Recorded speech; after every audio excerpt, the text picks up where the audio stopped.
piensas que ha habido esa transgresión del estudio como Hispavox? Anteriormente la música había que grabarla con métodos, digamos, naturales.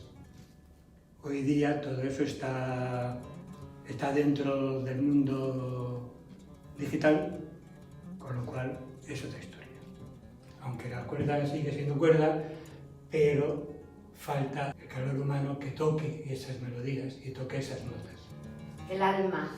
Ángel, de todos los guitarristas flamencos que han pasado por tus milagrosas manos, ¿con cuál de todos te quedarías?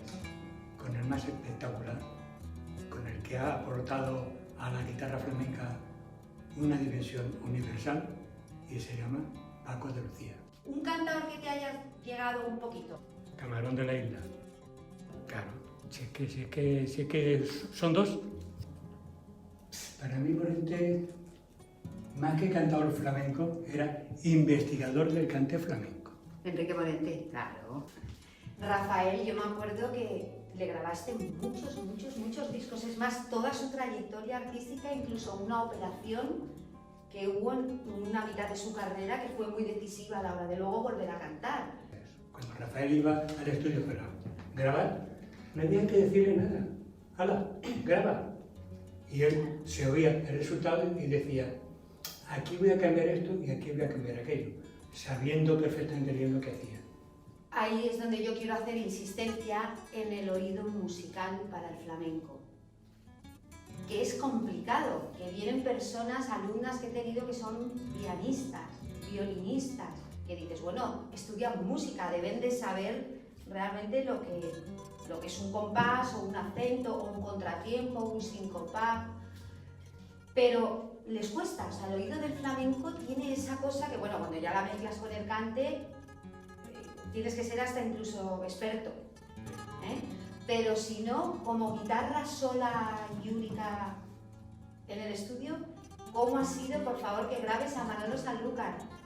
Se diferencia bastante con respecto a Paco. Paco es brillante, brillante.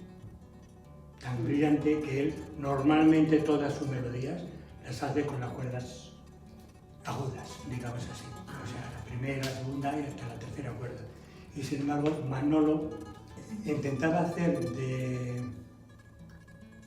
con el mundo clásico, él se fijaba mucho en el mundo clásico y lo que intentaba era llevar esa sinfonía del mundo clásico, intentaba meterlo a la guitarra flamenca.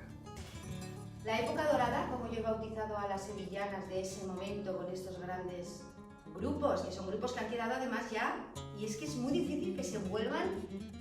Yo no he escuchado todavía un grupo o varios grupos encima a la vez en ese momento que tengan tanta repercusión en la sevillana.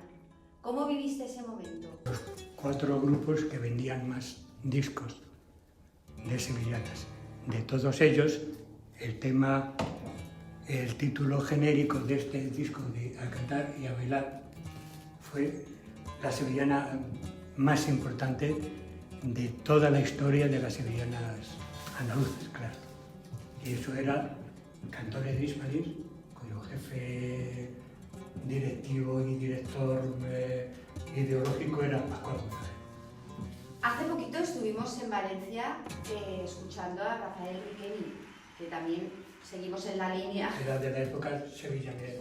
Nada más empezar el espectáculo, la primera nota que dio, ya te diste cuenta que cuerda estaba desafinada, la tercera, la segunda. La primera, segunda, tercera, cuarta. Porque he heredado tu oído tísico. Todos los que hoy están en primera línea, todos, y que no digan lo contrario, han tocado sevillanas. Uno de los que funcionan bastante bien, Vicente Amigo. ¿De qué le conozco yo? De grabar sevillanas. A Vicente Amigo, ¿eh? Claro, tenían que comer. Y como todos esos venían a Madrid, se tiraban 2 o 3 días grabando y se llevaban un dinerito para el puchero de la casa. Para buchaca, ¿eh? No, en clase lo hacemos. Los más graciosos de esos, los marimeños. Los marimeños, los más graciosos de Por todos. lo que más me he reído en el mundo. Venga, vamos a brindar, Ángel. Venga. Venga.